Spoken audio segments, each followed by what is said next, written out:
The first thing that I kind of want to touch on with you is sort of the concept of training quality when it comes to hypertrophy training.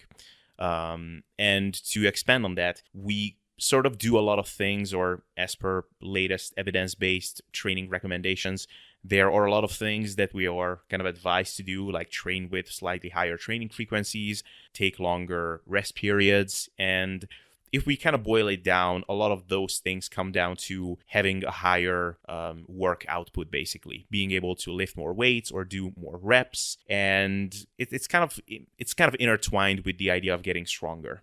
Now, how important do you think that is for someone who is training for muscle hypertrophy? Because someone could make the argument that for that purpose, all that matters is kind of just local fatigue in the muscles. And if the tension is high enough and if the muscle fibers are fatigued, then growth is being stimulated. So, yeah, how do you think about the whole concept of training, high quality training sessions versus just exhausting the muscles to stimulate growth? That's a good question. And I think we can approach it from a couple different perspectives. So in terms of just in terms of like the sheer facts of how to go about stimulating hypertrophy, we don't know everything on a mechanistic basis in terms of like what's going on to actually cause muscle growth. So for example, we know that tension is important, but we don't know what, say, like the tension to hypertrophy dose response relationship looks like. It certainly seems like you can have too little tension to like adequately or maximally kick off the processes that lead to muscle protein synthesis and eventually hypertrophy, but we don't know kind of what the rest of that relationship looks like. Do you get enough tension and then it plateaus, or is there kind of like a gradual upward trend over time? Maybe not a linear relationship, but maybe kind of like a logarithmic relationship. It's kind of hard to say. So to to answer it like purely from a scientific perspective, we can't do that. And I think anyone who says we can is either lying or just doesn't know what the current limits of the evidence are. So yeah, I mean, certainly some degree of training quality defined as kind of like performance is going to be important, because if training quality is awful, you're probably not getting enough tension to adequately stimulate muscle protein synthesis, but we don't know kind of exactly where that threshold lies. So I think it's better to answer this question from a practical perspective. And I think from a practical perspective, it kind of depends on what someone's motivations are for going to the gym in the first place, and also what kind of limiters they have in their life. So for example, if someone's really tight on time, they just don't have 6 hours per week that they can go to the gym to work out, or even longer. I mean, I don't know, when I'm really approaching powerlifting super seriously, I'm probably in the gym for 10, 12 hours a week. So, let's say someone realistically in their schedule only has 3 hours a week that they can make it to the gym. I don't think it would be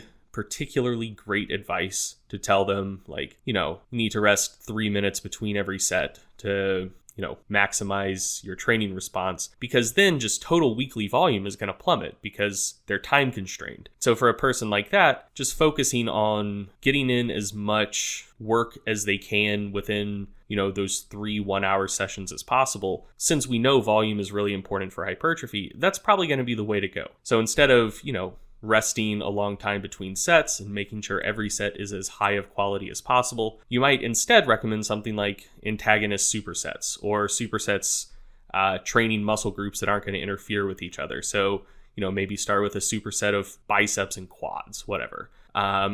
So yeah, if someone's time limited, I wouldn't necessarily worry about all that other stuff so much. And it's just like, hey, you have this fixed amount of time to train. Try to get in as much as you can in that period of time. Try to progress stuff over time, and just generally use your time smartly to get in work. If someone is more going to be limited maybe by motivation, then I definitely think training quality does become a lot more important on a practical level, because like it's a lot easier to see strength progress than hypertrophy progress. So, if, like, let's say your arms, well, so one thing just to note is that people do gain more strength and gain strength faster than the total amount of muscle they gain and the rate at which they gain muscle. So, if your arms get 5% bigger, that may coincide with getting 10-15% stronger for every arm-based exercise. So one, it's probably going to be more measurable. Unless you're, say, getting an MRI, it's going to be hard to know with like a super high degree of accuracy that your arms have actually gotten 5% bigger, much less, 1 or 2% bigger. But you will probably be able to tell if you've gotten 5, 10, 15% stronger, because you can just look at how much weight am I lifting? How many reps am I getting? So, focusing more on training quality ultimately just makes kind of that measurement of performance more reliable. If you're, always resting a pretty long time and a sufficient amount of time between sets, you're making sure that you get the smallest possible performance decrements between sets within a workout. So it makes it easier for you to track performance and to know that performance is improving, which is a pretty good indication that, actual muscle size is probably increasing as well. And I think for a lot of people, that's good for keeping motivation high. So yeah, ultimately, I think as long as people are training hard enough and consistently enough, they're probably going to be making progress over time. Generally, since volume is important, and since, we know that tension is important and don't necessarily know the exact specifics of like the tension growth dose response relationship, trying to keep training quality high, at worst probably has a neutral effect on growth and is likely beneficial. But I think that that's probably of secondary importance to just, just how hard you're training, how much effort you're putting into each set, how consistent you are with your workouts, and how long you stick with it. So like on a person-to-person basis, I think the details of how to get motivation and long-term adherence with challenging, difficult on a per set basis training, I think those questions are probably more important than just, how do you theoretically optimize things for someone who has no impediments in their life? Because most people do have some sort of impediment, whether that be, actual like job stuff, family stuff, like other demands, or just sheer motivation, like how long they want to be in the gym. Right. So to translate this to a practical scenario, and you kind of brought up some of them, but let's take the kind of traditional bodybuilding bro a couple of years ago, before we had some of this new research, who would do a heavy set of 8, let's say on a leg press, and would rest 2 minutes, which is not too long for compound exercise like that. Or maybe let's take a bicep curl, which is less sort of cardiovascularly taxing. So let's take that element out of it. So a heavy set of curls for a set of 8, rests 2 minutes, let's say, which is not super long, and then drops the load by 15% or so, and then does another set of 12 or something like that. Contrast that with someone who is following the latest evidence-based kind of recommendations, and he's doing a heavy set of 8 on the curls, and then rests 3 minutes or 3.5 minutes and cranks out another set of 7.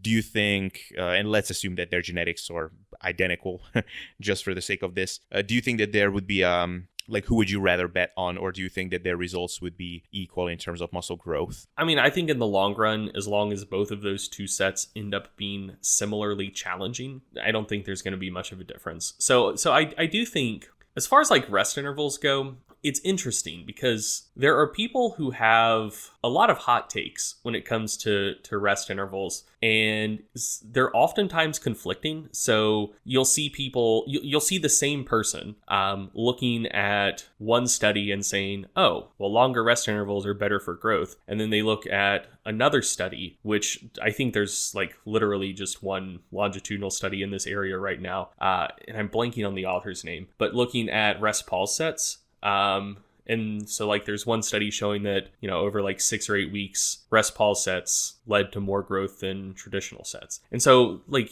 you can see one person promoting both of those ideas. It's like, don't you realize that these things are inherently contradictory?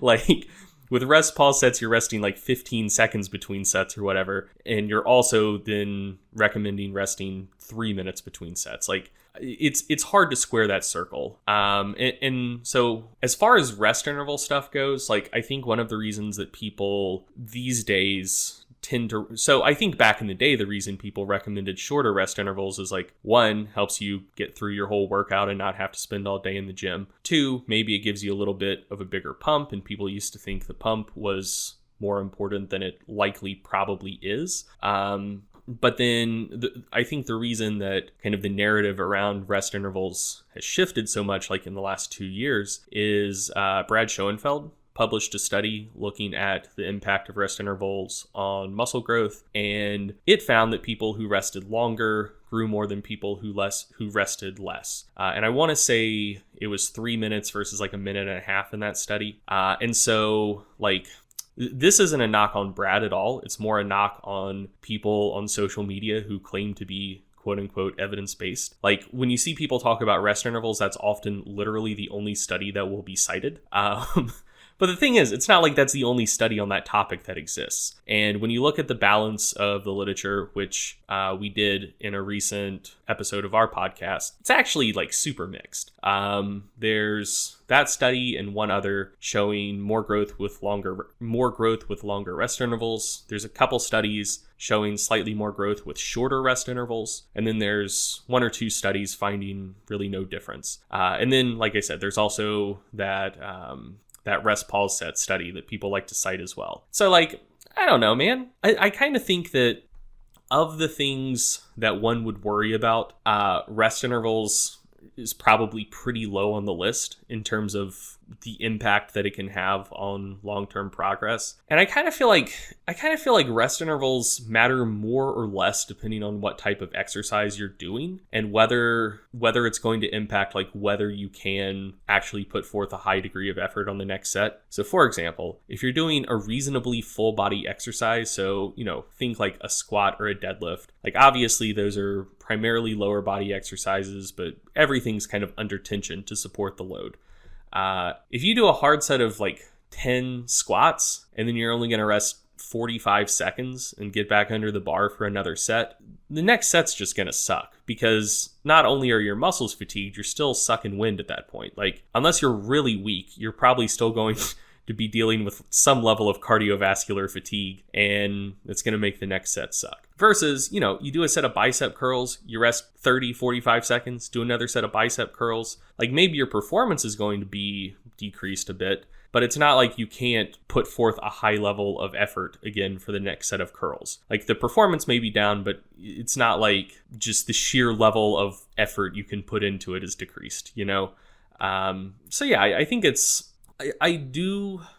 the model of hypertrophy that I kind of use for myself and my clients is, I think, a lot more simplistic than a lot of the other models floating around out there. I essentially think that as long as you're pushing pretty close to failure each set and accumulate a sufficient level, but not like a ridiculous level of local muscular fatigue within the whole training session, it's probably done what you want it to do. And so I think that, for example, going back to squats, just because that can be so cardiovascularly taxing, especially for a pretty strong client, you limit the amount of local stress you can cause if rest intervals are too short, just because like your cardiovascular system limits performance before, say, your quads do.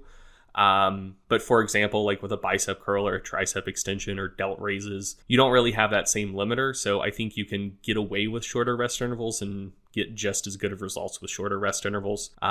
So I'm going to be more focused on the amount of effort people are putting into each set and kind of their subjective assessment of, can I put a high level of effort into this next set versus like purely how good their performance is on subsequent sets. And as far as monitoring progress goes, I care a lot more about first set performance than anything else. So for example, if someone has one day in the gym where they know they have a lot of time to train, and then one day where time is much tighter, and let's say they're doing tricep extensions, and the first day they, let's say they do 50 pounds for a set of 10, they rest for 3 minutes, they get another set of 10, they rest for 3 minutes, they get a set of 9. And then the next day they come in, they use the same weight, but they only have like 45 seconds to rest between sets just because they don't have as much time in their schedule for that day. And instead of going 10, 10, 9, they go like 12, 9, 5 or something.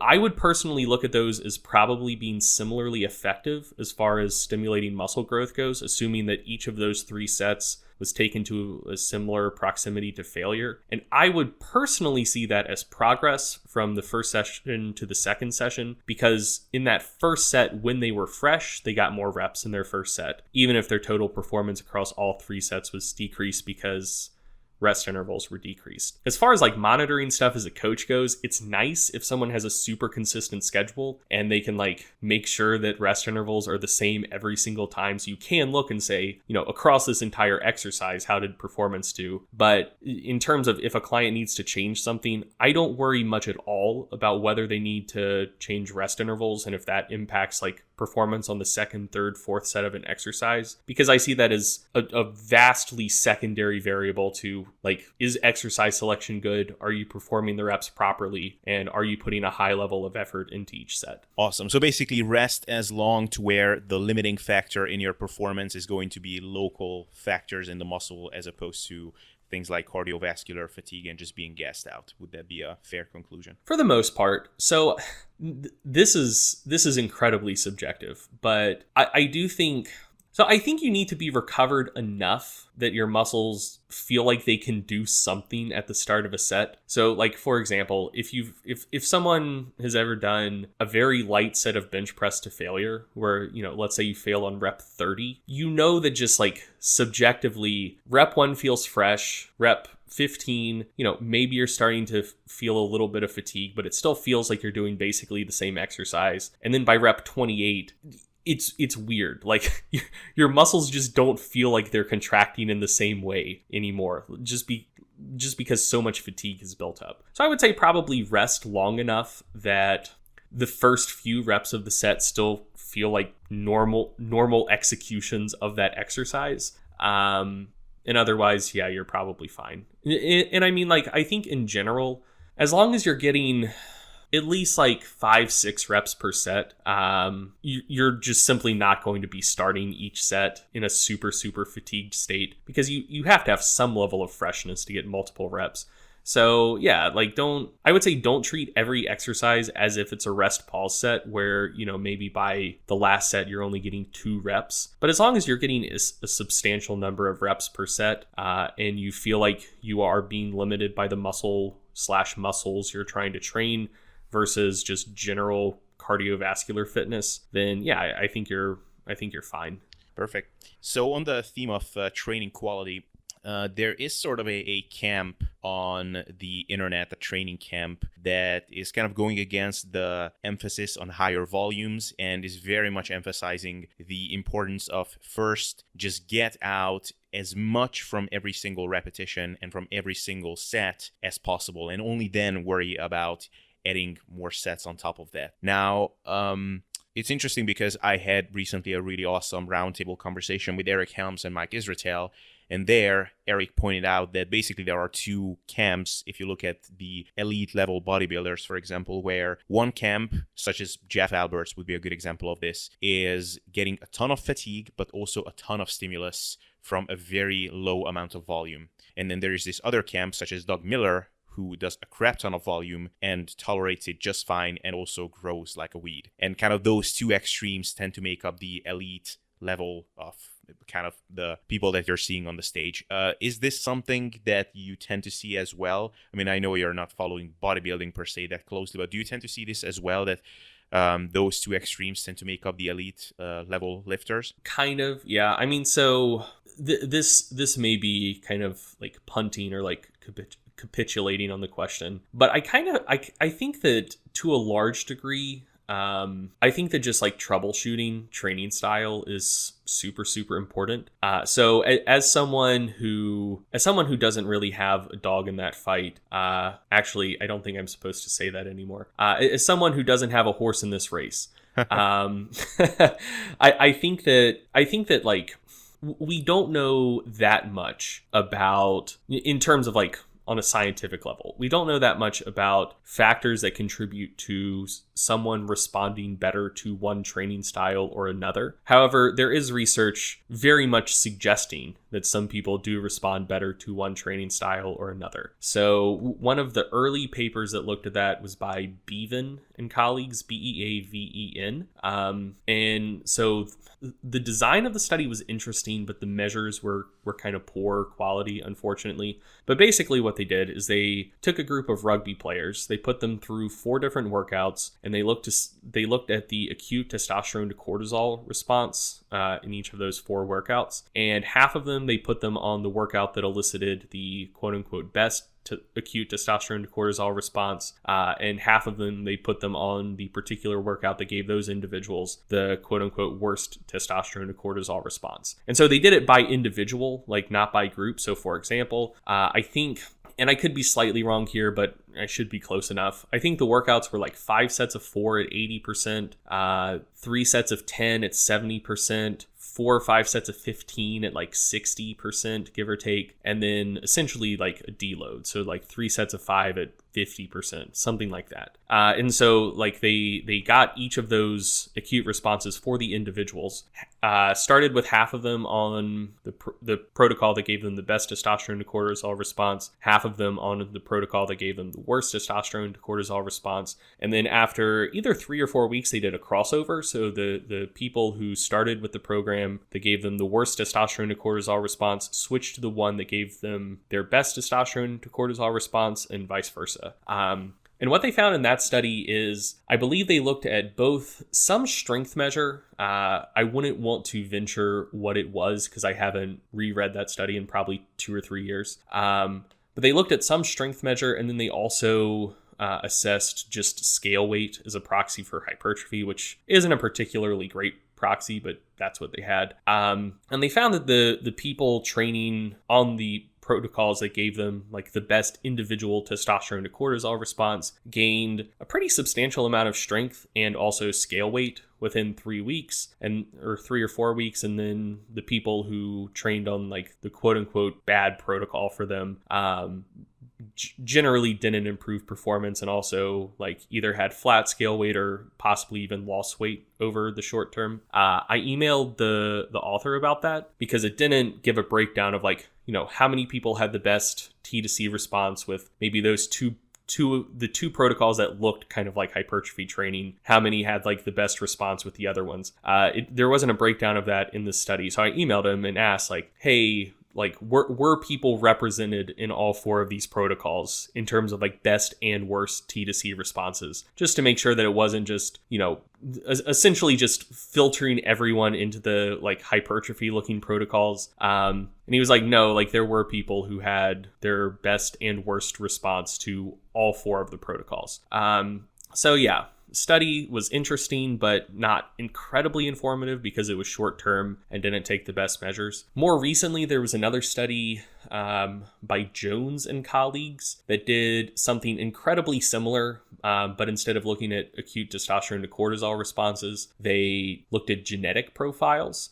They didn't explain exactly how they did that in the study, but very similar type thing. It was a crossover design. People were put on a training program that either matched their genetic profile or didn't match it. And then there was a crossover midway through the study to, you know, put the people who initially started on the like unmatched workout on the one that matched their genetic profile and vice versa. And they saw very, very similar results in that study as well. It's from 2015, I believe. And then, I mean, just in general, there's other research looking at individual genes. So one I know just right off the top of my head is your ACE gene, ACE.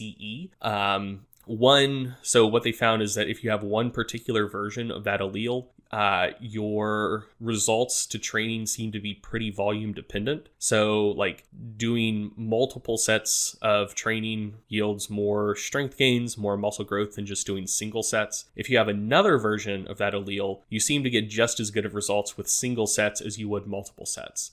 So like there's not enough research to tell us like granularly, we know for sure that this individual is going to do best with really high volumes, like doing a ton of sets per week, and this individual is going to do better with lower volume, just, take 1 or 2 sets all the way to failure, maybe even past failure, and that's what they'll respond best to. But there is enough research, I would say, at this point to indicate that those sort of things could happen, like just different responses to training based on individuals' physiologies or possibly their genotypes.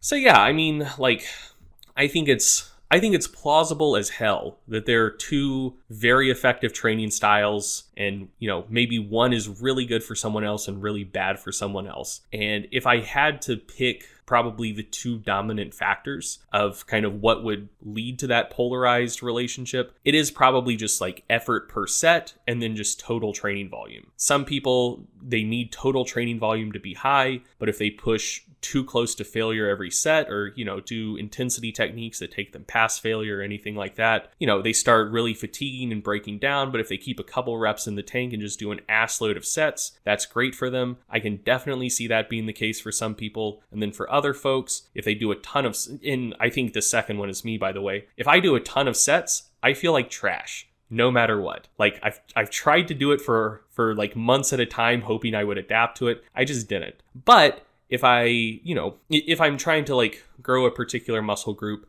and I just do like 2 really, really hard sets, taking them all the way to failure, I feel good, I don't wear down, and I grow pretty well. So like, that's been my personal experience. So yeah, I think that effort per set and total volume are probably the 2 most important factors. You probably need some level of both of them, but if you try to maximize both of them at all times, you're going to run into tough sledding. So I think that a lot of people just will naturally gravitate to one or the other. And I wouldn't necessarily say one or the other is necessarily better or worse for everyone, but probably would be better or worse for certain individuals. Hey guys, sorry, just a short interruption.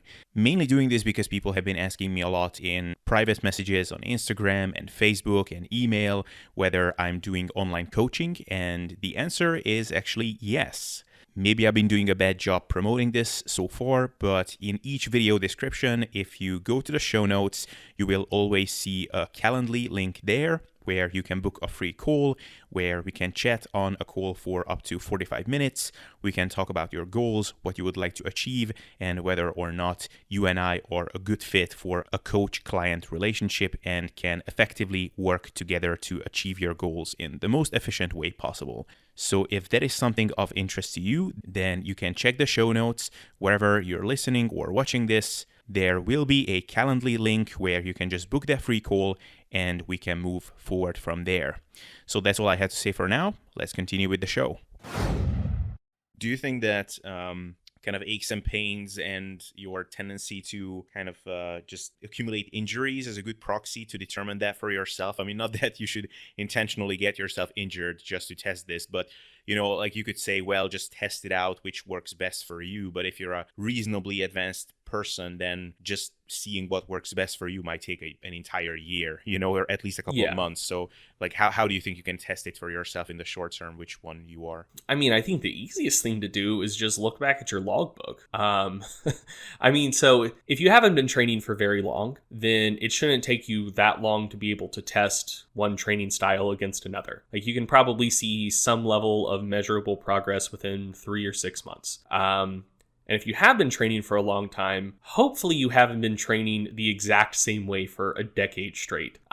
If you have, you're more patient than me. I just get bored. But, assuming you've been training for a pretty long period of time, hopefully you've been keeping a log and you have notes and you can just look back and see, like, when was I making consistent progress? When was I avoiding injury? And what did my training look like at the time? And I think that I think that that's probably going to be your best indicator. Otherwise, I mean, yeah, I think in the short term, really just like subjective assessments are the best you can do. If I don't know, so this is going to sound like total bullshit to someone who maybe has only been training a couple months, but will probably make complete sense to people who've been training for a number of years. Sometimes you just know your training is good, and sometimes it's not. Like every time you go in the gym, you do a particular exercise, you can feel your muscles working the way you want them to. You can fatigue your muscles the way you want them to. And the next time you come back and train that same muscle or same exercise, things feel great again. And, maybe you get another rep or two in the process. Like, I think that people who have trained for a number of years with a number of training styles can get a pretty good feel of that within a couple weeks. And maybe it's going to take you 6 months or a year to see any measurable progress because you have been training for so long. But I mean, I think that within like a month or so, if you're decent at listening to your body, you can have a pretty good idea of if the way you're currently training is agreeing with you or not. Right. Speaking of progress, being a late stage intermediate or advanced or especially an elite level lifter, by those, I just mean relative to your own potential, of course. So it's kind of a bitch in the sense that progress is just so much less linear and predictable than when you were a novice or early stage intermediate. So for someone who is training for hypertrophy, and the reason I'm emphasizing that is because obviously if you're a strength athlete, that might look a bit differently because you have, I don't even know what you guys do, like peaking protocols and tapers and accumulation blocks and stuff like that. But if you're training for hypertrophy, what do you think is an appropriate rate of strength gains that someone should be looking at? Like I threw out some numbers before, like, I don't know, one for an intermediate, like 1 or 2% from workout to workout, and then for an advanced lifter, maybe like 1 or 2%, per like mesocycle, like every month or so. So like, what do you think are realistic numbers here to look at? Oh, I don't know, man. I mean, like, rates of progress are so ridiculously variable that if you say like 1 to 2%, it could very reasonably be 4% for a tenth of people and 0.25% for a tenth of people, which, then that's a fifth of people who you've given dramatically wrong numbers to. So, I mean, for me personally, I think that I just think progress is precious no matter what rate it's occurring at. And ultimately, I think that having arbitrary targets almost always does more harm than good, because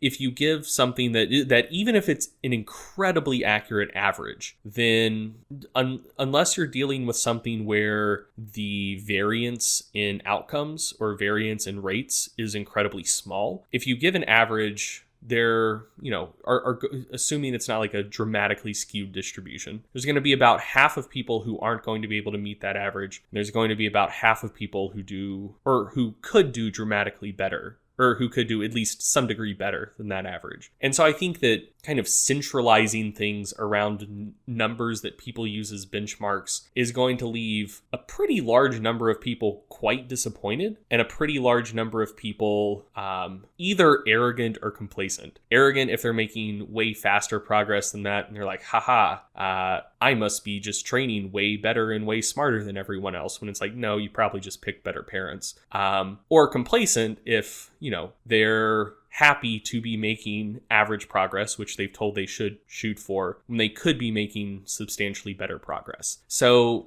for me, I don't worry about that stuff at all. I think just as long as something measurable is occurring at least every month or so, things are fine. Because even if you have really slow monthly progress, that still adds up to a lot over time. So, let's say the smallest increment you can go up in weight is 2.5 kilos. And let's say you add 2.5 kilos to your squat in 2 months. So that feels pretty slow, right? Doesn't seem like that much has occurred. But then, that's 15 kilos in a year? It's not bad. It's, I think, in pounds. So that's 35 pounds in a year. That's good. You do that 3 years straight, you've put 90 kilos on your squat, or 100 pounds on your squat. That's tremendous. But that also, in the short term, seems like a really slow rate of progress. Just 2.5 kilos every 2 months. So, as long as, if you look back at your logbook and it's been 4 months since you've added a rep to anything, you got a problem. If you are pretty consistently adding a little bit of weight or a couple reps here and there to most of the exercises you're doing, I think you're on the right track. Or, if you're adding a lot of weight or a lot of reps to all of your exercises really like pretty consistently, you're definitely on the right track and probably have great genetics. But ultimately, to me, as long as progress is being made, if you extend that out over a period of months or years, it adds up to phenomenal progress over time. And that's all I care about. Just as long as you're better than you were not too long ago, I think you're on the right track. Yeah. And just to clarify, probably I just phrased the question wrong, but what I was curious about is like, what are kind of the time frames that people should be looking at once they are like reasonably trained? Because obviously when you're a novice, then every single workout, the goal is to beat the logbook. And like maybe it won't happen all the time and there's still some variability there. But that's not an unreasonable expectation. But like for someone who has been training for 10 years, the goal cannot be every single workout. Like, okay, last session I benched 120 kilos for 8 reps. Now I'm going to do 122.5, right? So like what are reasonable timeframes to revisit the logbook and see like, okay, is this going in the right direction? So like, I don't know, like if we can just very generally categorize people into intermediate, advanced, beginner, which is, I know, way too broad of a categorization, but like that's where I was kind of going to. But it is still just hard to say because there's so much variance in how quickly people improve. I mean, someone who has really garbage genetics very well could be only making measurable progress once every 3 months when they've only been training for a year, which, would still be kind of like beginner intermediate-ish. But it's an advanced lifter then, isn't it? Technically. I mean, I wouldn't say so. I don't give a shit what you call people, honestly. I mean, I think ultimately, I mean, I don't know, man. I just don't care about any of that. Just as long as people are making progress and it's not taking them a year and a half to add 1 rep to 1 exercise, I think they're fine, Yeah. And so if we categorize it just by how long people have been training, maybe someone's been dicking around in the gym for 10 years, but they're still basically a beginner lifter because it was 10 years of incredibly ineffective, very easy training. So like, obviously there's a lot of people who fall through the cracks if you use that method of categorization. If you do it by how long it takes to progress, then you could have people who have great genetics and have been training for 3 or 4 years who are still making pretty quick progress, but they're clearly not beginners or early intermediates anymore. Like, they're a pretty advanced lifter. They just have great genetics. Or someone who, again, has trash genetics and they've only been training for 6 months or a year and progress is already pretty slow. I'm not going to say that person's an advanced lifter because they're not.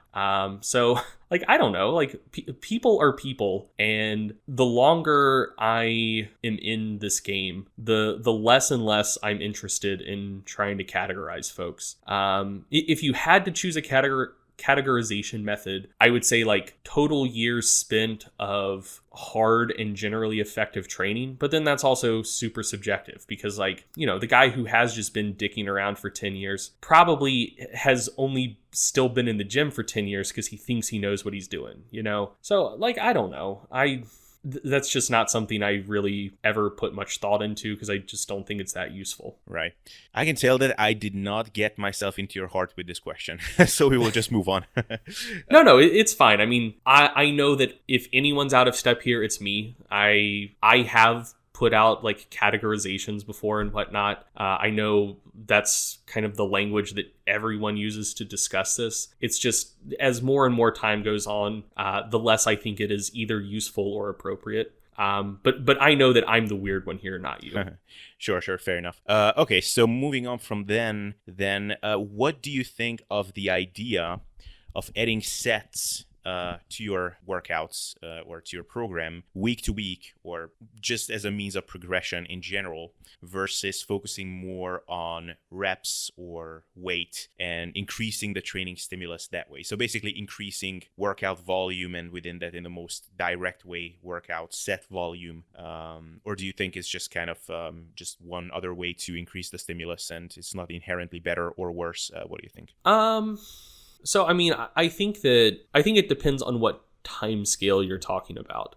If you're talking about how are you going to try to progress training week to week, I wouldn't go for adding sets week to week. That would do one of two things. If you're just like linearly adding sets, eventually you just wind up at a training volume that is ridiculously high and completely inappropriate. If it's something more like you're waiving sets over time, so maybe over 3 or 6 weeks or whatever, you're starting at a reasonably low number of sets, you're going up to a higher and higher number of sets, and then you drop back.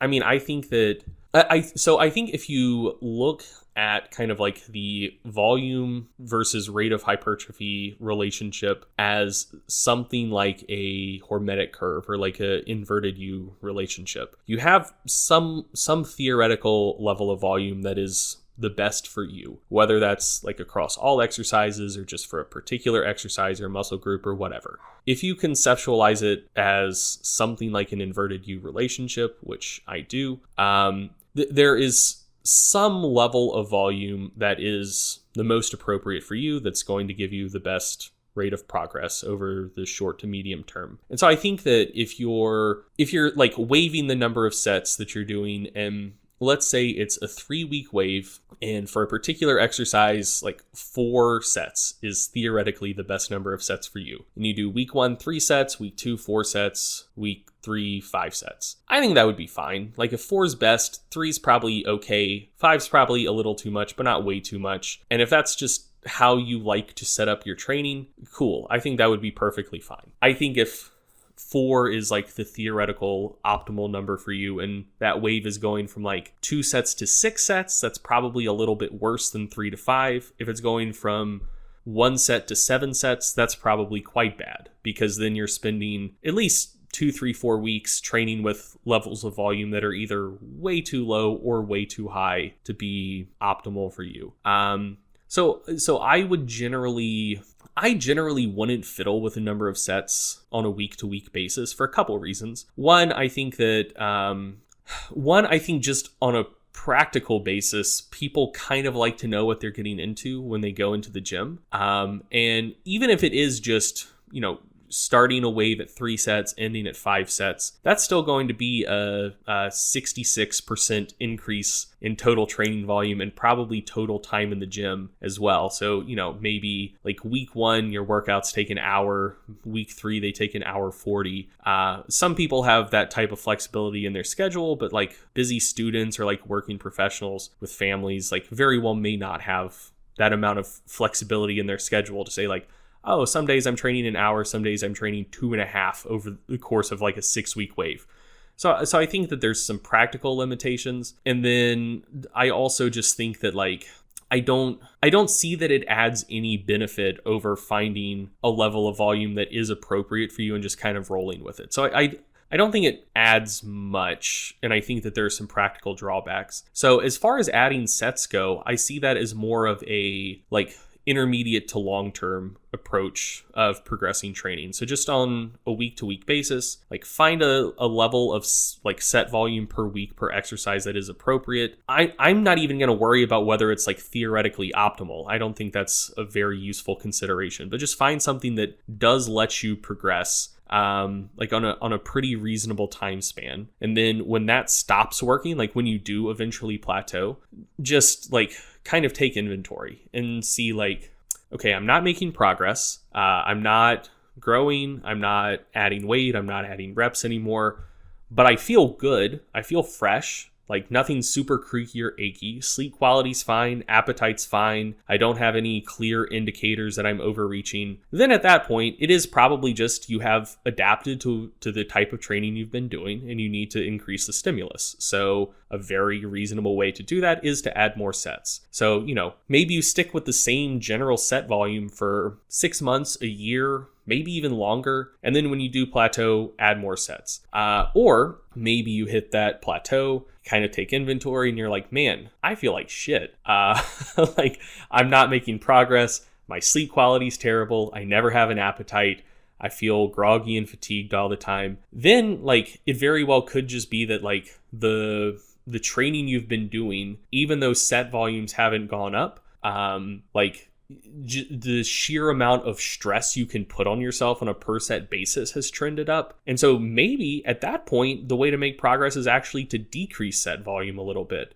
And I kind of think this gets back to a question you asked previously about some people kind of trending towards more intense but fewer sets over time, and some people trending to higher and higher volumes over time. I think that's where that path kind of starts splitting. Like you start with kind of a happy medium program, and then some people, when they plateau, it's like, damn it, I need more sets. I still feel really fresh. Ramp up the volume, baby. And some people, they're already feeling worn down from that program they were doing, so they trim some of the fat off of their program and just make the sets they are doing more and more intense, and then like that's where that road would kind of fork. So yeah, I would mess around with number of sets more on an intermediate to long-term scale versus on a week-to-week basis. Right.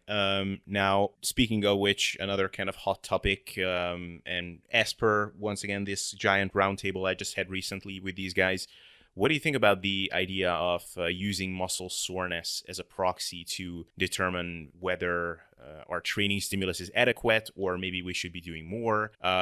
Sort of a funny conversational piece from that roundtable was when I said that, look, like, I like the idea and concept that if you're not sore, that means that you should be upping your training volume. But I literally experimented with pushing up my training volume as high as I could tolerate it. And I was doing like over 40 sets for most of my upper body musculature, and those were like legitimate only one rep in the tank type sets. And I was starting to kind of subjectively experience some signs of overreaching on like a global level, but I was still not sore, because my experience is that once I'm used to a given movement pattern, I can just overload the crap out of that movement, both in terms of volume and load, and I will not get sore anymore. But I know other people that are the complete opposite.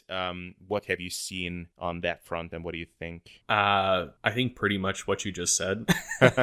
Yeah, I think that there are very different like soreness responses to training for people who have a few months of experience. Like first session in the gym, everyone gets super sore. That's essentially a universal thing. But yeah, like talking to people who have been training for a number of years, some folks, by the time they were in the gym for 6 months, like nothing ever got sore again unless they took a lot of time off training. Some people, you know, they still get sore, at least in some muscle groups, basically every session. So I think for the people who do still get quite sore, I don't know, maybe it's a useful proxy. I don't have any personal experience on that, because I'm one of the folks that as long as I am like consistently in the gym, not cycling in a bunch of new exercises, I just don't get sore. I would like to think I've made progress over the years though. So for me, soreness would have been a dog shit indicator. It would have told me after 2 months in the gym, never have I made progress ever since, which obviously isn't the case. So like, I don't know, for people who do still get sore from training, maybe that is a somewhat useful indicator. I personally don't have experience to speak to that, and I don't think the research really supports that idea all that much.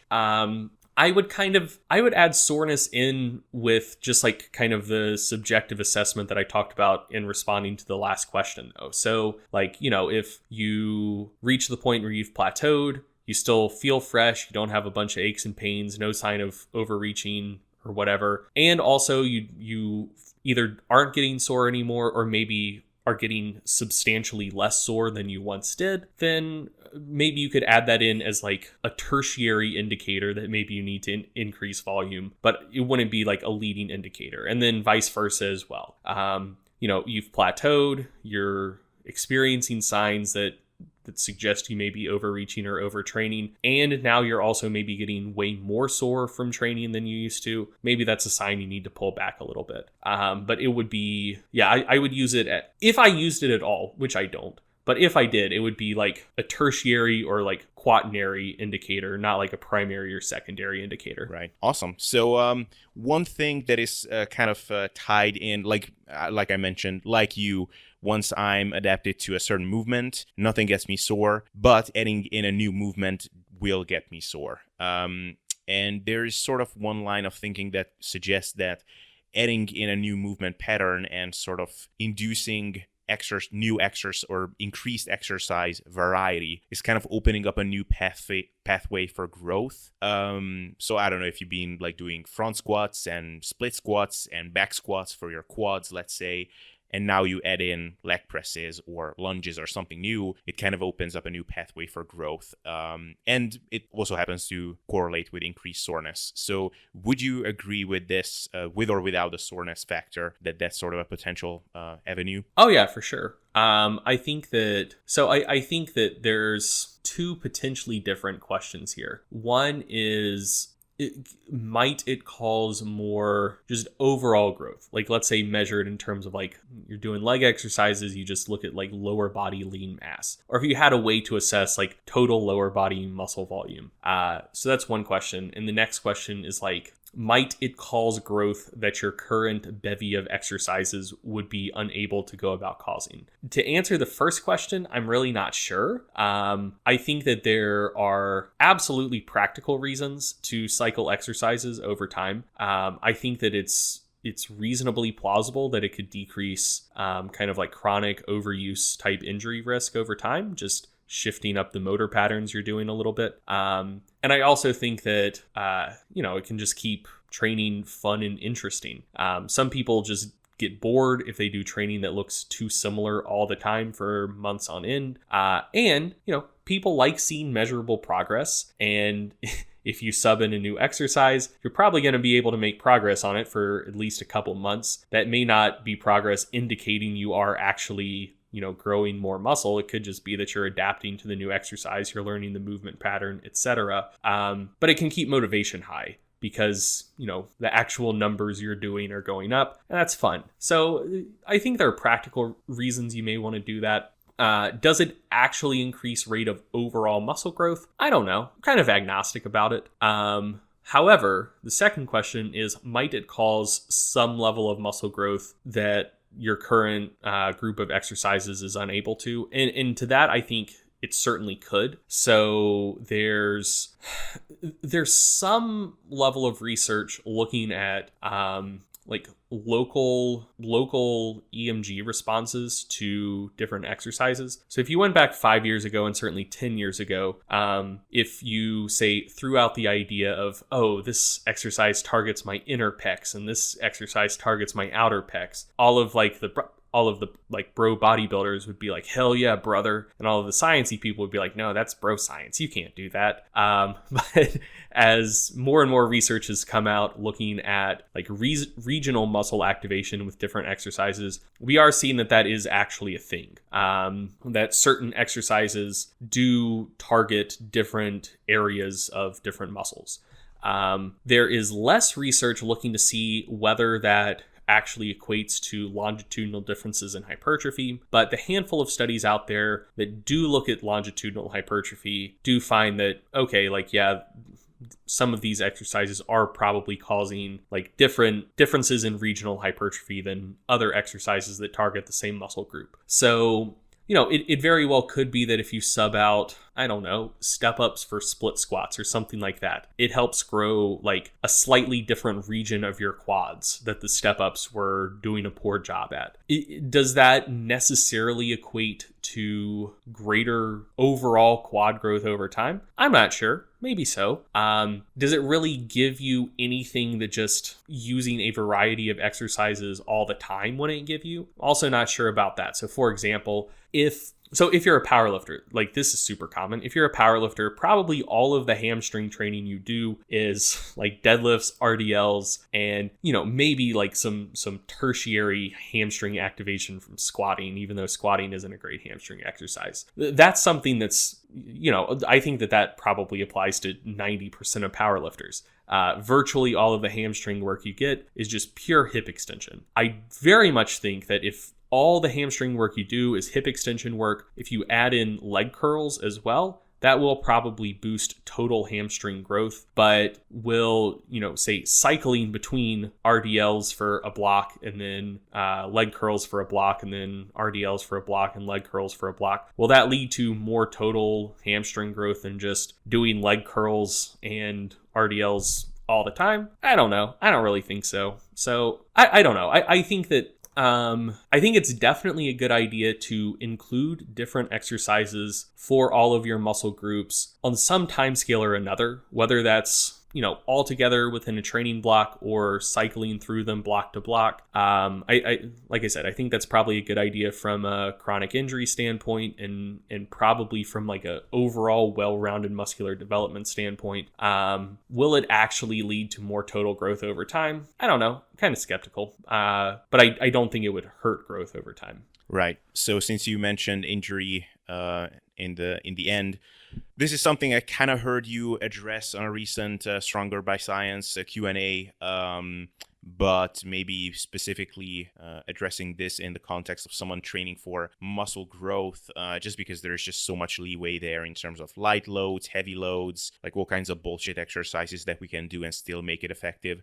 How important do you think it is to have pre-planned deloads and lighter training periods versus just kind of auto-regulating your training and, like having some, like, I don't know, if you don't feel up to it, just doing some lighter pump work in the gym, or maybe changing up the rep range or picking a different exercise. If your elbows are nagging you, just doing something that doesn't involve heavy pressing or pulling, stuff like that. Like, could you virtually like never take a period of lighter dedicated training period? Or do you think that there is an inherent value in that and injury risk is coming with a vengeance if someone is never purposefully deloading for a dedicated period? I think it depends how good you are at bashing your head into a wall. So I think that if you're someone who is fine with your training being somewhat flexible and you're reasonably good at listening to your body, I don't necessarily think you need to pre-plan deloads. Days you're just not feeling it, take an easier day of training, and maybe that one easier day is enough to put you on the right track. You wouldn't necessarily need a full week of deloading. If a particular exercise isn't agreeing with you, you're pretty flexible. You can sub that out for something else and just keep rolling and you're fine. So I think if you're good at listening to your body and you're good at being flexible with your approach to training, you don't necessarily need to pre-plan deload periods. I think if you're someone who doesn't like being flexible and you're not great at listening to your body, and like I said, if you're good at just ramming your head into a wall repeatedly, even if something doesn't feel particularly right, it's on the sheet of paper, goddammit, and you're gonna do it. I think for someone wired like that, pre-planning deloads are a pretty good prophylactic approach to just minimizing damage you can do to yourself. So if you pre-plan a deload every 4 weeks, basically the gambit you're working with then is can I be dumb enough in these 4 weeks to hurt myself before I rest and recover on my deload week? And probably not. Injuries in the gym are fairly rare, and especially really bad injuries in the gym are pretty rare and are probably the result of issues that accumulate over time that people just ignore, and then eventually the dam breaks. And so if you're kind of dumb and stubborn, having scheduled deloads can help kind of push that off or maybe prevent it altogether for a pretty long period of time. So yeah, in general, I don't necessarily think everyone needs to have pre-planned scheduled deloads in their training program. But if you're someone who's kind of stubborn and you're good at ignoring the signs your body is trying to send you, then scheduling deloads is probably a pretty good idea. Absolutely, makes sense. And the very, very last question, feel free to answer this as briefly or elaborately as you wish, but what do you kind of think about kind of intuitive training or training by feel for someone whose goal is to build muscle? And I'm kind of thinking of a more advanced lifter who is not going to do something blatantly stupid, he's not going to jump his volume from 10 sets if that's what seems to be the appropriate dose for him to 35 from 1 week to the next because I just feel like doing that right now, but knows his kind of volume landmarks pretty well, knows kind of what exercises fit him, to just not even necessarily track his training, just focus on intensity of effort, going in there, exerting him or herself on each exercise, and just trusting that is the driver of growth, and over time that's going to do the job. What do you think about that? I don't think that's a terrible idea, but I would still track things for sure. So I think that you kind of need to put in the time to earn the right to do intuitive training, I would say. Because if you're someone who's been in the gym for 8-10 years, you probably have a pretty decent idea of what doesn't mess you up and what does help you make progress. And so if you're training by feel and by intuition, you probably do kind of wind up in a general place that's probably going to be pretty effective. Or at minimum, you should, I guess, almost by definition be doing things that you kind of enjoy, or at least you don't really hate. And it gives you more agency over your training. So, it's probably not a bad idea for adherence as well for a lot of people. I think that it would be a pretty bad idea for someone who hasn't been training for a pretty long period of time, because in general, if you look at the research on how hard people train when they're self-directed versus when they have research staff pushing them to train as hard as they should be, the vast majority of people are just pretty fucking lazy. And if they don't have a structured program, or they're not trying to beat the logbook every week, and they don't have something to push them, most people are probably going to just kind of phone it in and not train nearly as hard as they should be. From my experience coaching like high school and collegiate athletes, there's also a lot of people who are the opposite way, where you have to rein them in, because if left to their own devices, they would train themselves into a pile of dust. So I think that just simply by surviving in the game for a decade, you've probably, you're probably someone who's good at, training hard enough, but not training so hard you mess yourself up.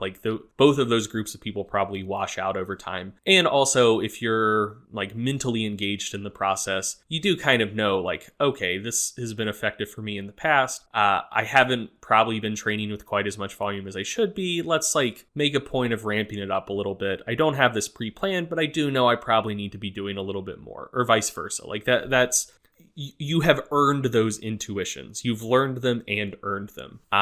So yeah, I think that for a really well-trained population, it can absolutely work. For someone with less experience, I would be super leery about it. And I think it also just depends on kind of someone's psychological profile.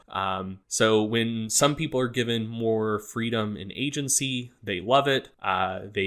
They're going to train harder and push themselves more. It's just more motivating to them. And then for people who like just a lot more structure and being told what to do, whether, that's hiring a coach or just they write the workout themselves, but then when they're at the gym, the logbook is telling them what to do.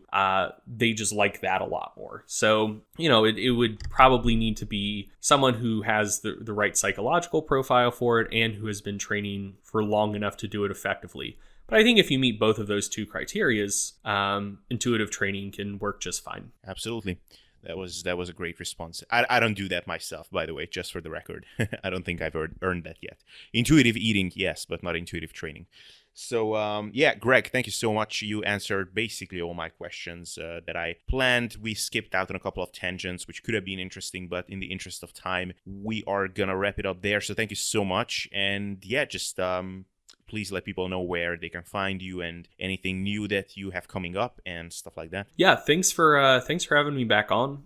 For people who want to check out my stuff, articles are on strongerbyscience.com. If you want to check out the podcast, I promise my co-host, or actually the full-time host with me being the temporary guest host, he's much better spoken than I am. That's Eric Trexler. You can find the podcast at sbspod.com, or just search Stronger by Science podcast on whatever podcast app you use. They are also uploaded to YouTube. And if you want to check out the research review that I put out every month along with Eric Helms, Eric Trexler, and Mike Sordos, that's called MASS, Monthly Applications in Strength Sport, and that is strongerbyscience.com/MASS. If you want to follow along on social media, I am probably most active on Instagram these days, and my handle is just my name, Greg Nuckols. Perfect. Greg, thank you so much again. It's been a pleasure chatting with you. Thanks for having me on. All right, guys, I hope you enjoyed this episode. And if you did, then please, once again, consider dropping a 5-star rating on iTunes. It would mean a lot to me and it would be truly helpful.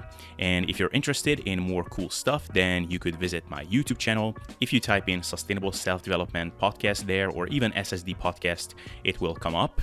And if you're interested in working together with me, then you can check out the Calendly link in the show description. There you can book a free call with me. We can hop on that call, chat about your goals, challenges, determine if we are a good fit. And if that is the case, then we could be working together going forward to get you to the results that you want. So that's all I had to say for today. I hope you enjoyed this once again. And with that, see you next time.